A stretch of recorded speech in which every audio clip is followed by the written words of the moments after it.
E aí, pessoal, tudo bem com vocês? Sejam todos bem-vindos a mais um episódio do AgroDaCast, um podcast que te leva informação de qualidade e que vai desmistificar temas ligados ao sistema de produção agropecuária. Nesse episódio, eu, Inácia Silva, juntamente com Alice Fontoura, falaremos sobre a presença física do macho na reprodução. E aí, será que é necessário ou não? No episódio passado, falamos sobre a estação de monta, suas vantagens e alguns pontos-chave, como a disponibilidade de forragem, a condição corporal dos animais e a importância da organização das instalações, fundamentais tanto para a implantação quanto para o sucesso desse manejo reprodutivo na propriedade. Mas nesse episódio, teremos uma abordagem um pouquinho diferente. Que tal nós entrarmos mais a fundo sobre as diferenças entre a inseminação artificial e a inseminação artificial em tempo fixo? Já que falamos tanto dessas técnicas nos últimos episódios, aí daí saberemos ao final desse episódio se é possível ou não uma reprodução sem a presença física do macho. Bora lá?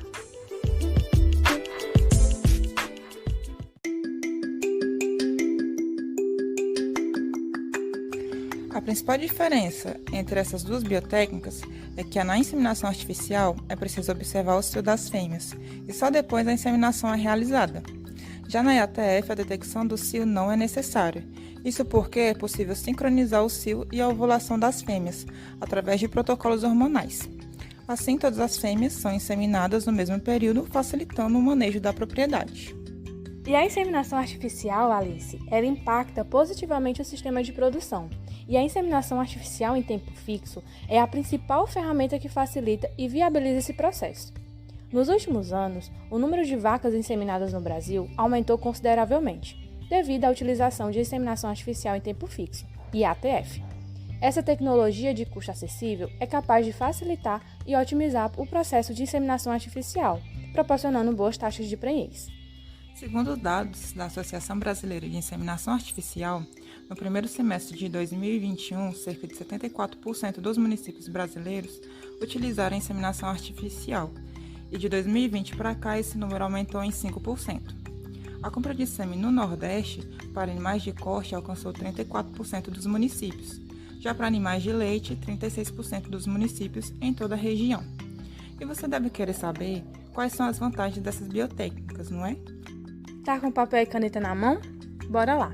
Entre os principais benefícios da inseminação artificial em tempo fixo estão a oportunidade de inseminar fêmeas sem observação e detecção do cio, além da antecipação das prenhezes dentro da estação de monta e diminuição da duração da estação.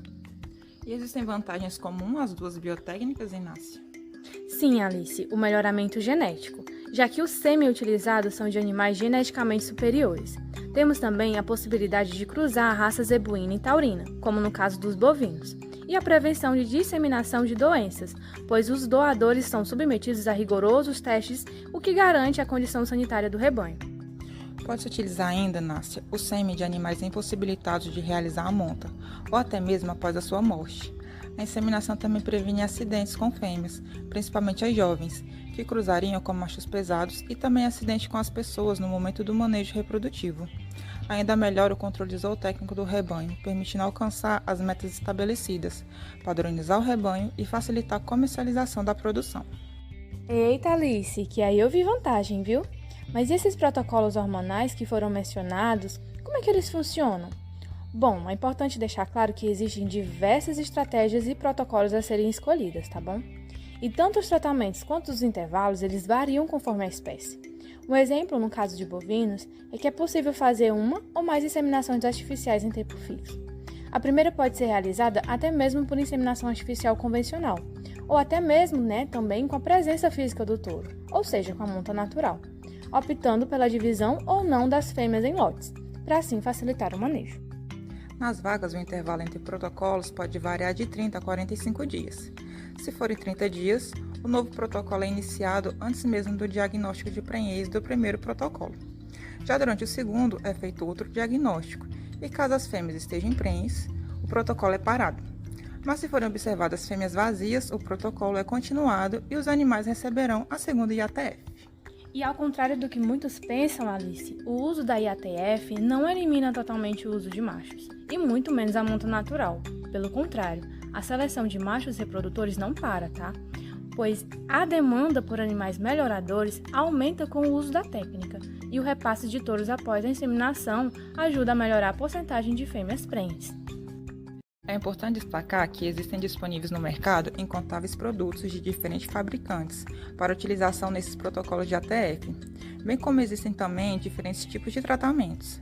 Essa escolha deve ser feita por um profissional capacitado e responsável pelo acompanhamento do manejo reprodutivo na propriedade, buscando um protocolo que melhor se adapte a cada situação. Mas não é apenas isso não, tá bom? Para que se obtenha sucesso com os programas de inseminação artificial, alguns cuidados em relação aos machos reprodutores são essenciais, como manejo adequado, bom controle sanitário e condições nutricionais que atendam às necessidades reprodutivas destes animais. Inclusive, no episódio anterior, falamos sobre a importância da realização do exame andrológico, o qual é dividido em 4 etapas: exame geral, exame do aparelho genital, avaliação do interesse sexual e avaliação do sêmen, sendo esse último observado por técnicas laboratoriais a viabilidade e qualidade de cada espermatozoide, através de testes como a motilidade e do vigor. Mas o que é isso, Inácio? Bom, Alice, pode parecer um pouquinho difícil, mas eu vou tentar explicar. A motilidade espermática nada mais é do que a capacidade que as células dos espermatozoides têm de se mover, sendo estimado assim o percentual. O vigor é a velocidade ou a força dos movimentos que essas mesmas células fazem.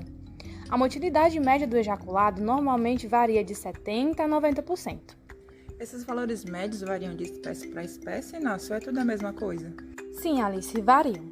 A motilidade para bovinos geralmente é de 40% a 75%. Para ovinos e caprinos de 60% a 80%, suínos de 50% a 80% e para equinos de 40% a 75%.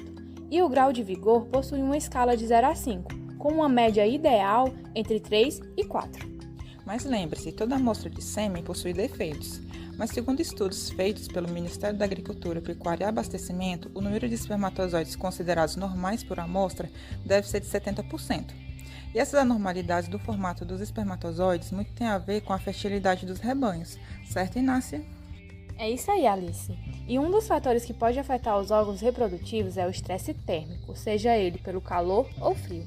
Esse estresse pode levar à degeneração e distúrbios em diferentes graus e intensidades, sendo eles temporários ou permanentes, que resultam em deformação dos espermatozoides. E você sabia que períodos com altas temperaturas e umidade pode manter um macho estéril por até 6 semanas?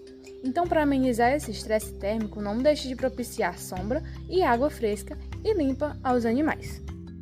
Mas para que a inseminação aconteça, o sêmen ainda precisa passar por uma série de tratamentos que ocorrem no laboratório, em que são avaliadas e medidas várias características e propriedades que visam manter um controle da sua qualidade. Esses exames são conclusivos ao permitir a diluição do sêmen em seguida da sua utilização ou, se for o caso, da sua eliminação. E após a diluição, Alice, começa o processo de conservação correta do sêmen para que a fecundação ocorra sem problema nenhum. Para isso, pode-se usar a refrigeração ou congelamento. O primeiro sistema é reservado aos animais em que os espermatozoides não resistem a temperaturas baixas ou quando se procura a inseminação imediata.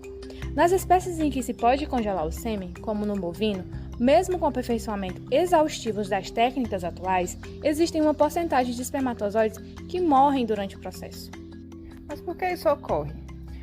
Após ser coletado, o sêmen é exposto em um ambiente diferente do encontrado nos testículos, e a refrigeração e criopreservação pode causar danos ao espermatozoide, que impedem sua motilidade, a sua viabilidade e a capacidade de congelar.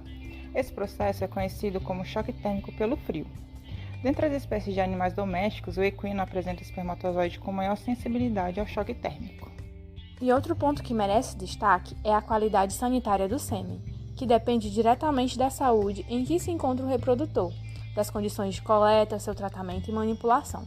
Verificada sua qualidade, o sêmen pode ser diluído com o objetivo de conservá-lo e aumentar o volume do ejaculado, sendo para isso adicionados diferentes tipos de diluentes. E na hora de inseminar, se liga!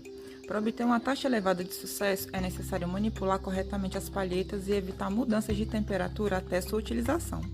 Nas espécies em que é utilizado o sêmen fresco, além de realizar a técnica corretamente, é de extrema importância sua conservação na temperatura adequada e sua aplicação em um curto espaço de tempo.